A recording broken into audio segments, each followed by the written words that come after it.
Hello students, Excel में अभी हम सीखेंगे कि जब हम कभी वर्ड से या नोटपैड से कुछ डेटा कॉपी कर कर एक्सेल में लाते हैं तो उसको मैनेज करने में हमको काफ़ी दिक्कत होती है। जैसे कि फॉर एग्जांपल ये कुछ नाम हैं कि वर्ड में लिखे हुए हैं। अब इन सभी नामों को मैं एक्सेल में पाना चाहता हूँ, तो मैं इन सबको सेलेक्ट किया, कॉपी कर लिया कंट्रोल सी दबाकर और मैं एक्सेल में आ गया। अब एक्सेल में आने के बाद यहाँ पर मुझे वो सभी नाम चाहिए तो मैं यहाँ पर पेस्ट कर दूंगा उसको, तो मैंने कंट्रोल वी दबा दिया। अब कंट्रोल वी दबाने से मुझे ये पेस्ट होकर यहाँ पर मिल गया।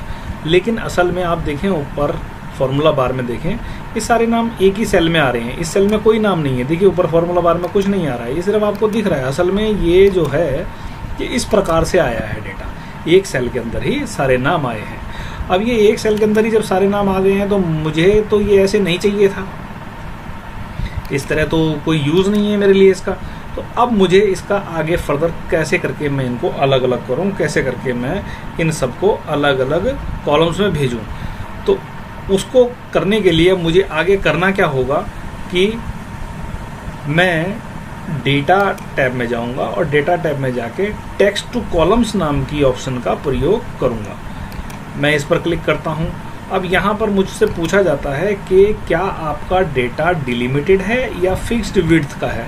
डिलिमिटेड का मतलब है क्या आपने वो जो डेटा है उसके बीच में कॉमा, स्पेस, टैब कुछ है। हाँ, हमारे सभी नामों के साथ कॉमा लगा है, तो मैं इसको डिलिमिटेड की कैटेगरी में डाल दूंगा कि मैं इसको मानूंगा कि हाँ ये डिलिमिटेड है।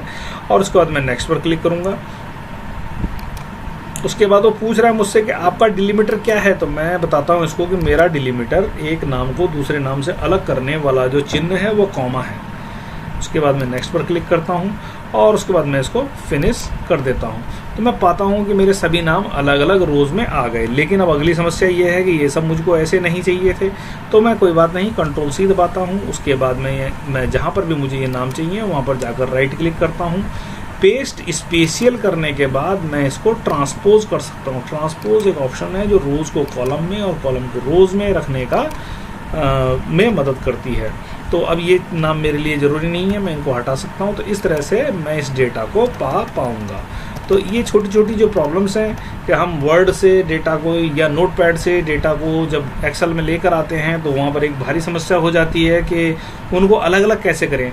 उसके बाद यदि हमने उनको पा भी लिया तो वो एक ही कॉलम में आ रहे हैं। उसके बाद बड़ी मुश्किल से अगर हम उसको अलग अलग कॉलम में कर भी पाते हैं, क्योंकि ज़्यादातर लोगों को देखा गया है कि वो इसको इस तरह से करते हैं कि इन नामों को पहले जो है वो इंसर्ट में जाकर और यहाँ पर टेबल में जाकर और उसको कन्वर्ट टेक्स्ट टू टेबल कर लेते हैं।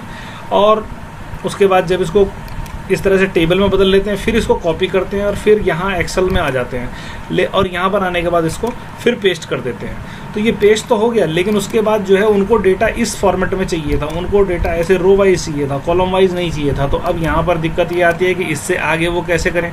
तो उसके लिए सिंपल तरीका यही है जो मैंने आपको बताया कि आप इसको यहाँ से कॉपी करें। इसको कोई टेबल कन्वर्ट करने की ज़रूरत नहीं है टेबल में, इसको यहाँ से कॉपी करें और कॉपी करने के बाद जो है यहाँ पर आने के बाद एक्सेल में आने के बाद टेक्स्ट टू कॉलम नाम के ऑप्शन का पेस्ट करने के बाद टेक्स्ट टू कॉलम नाम के ऑप्शन का यूज़ करें और उसके बाद इस डेटा को ट्रांसपोज कर दें।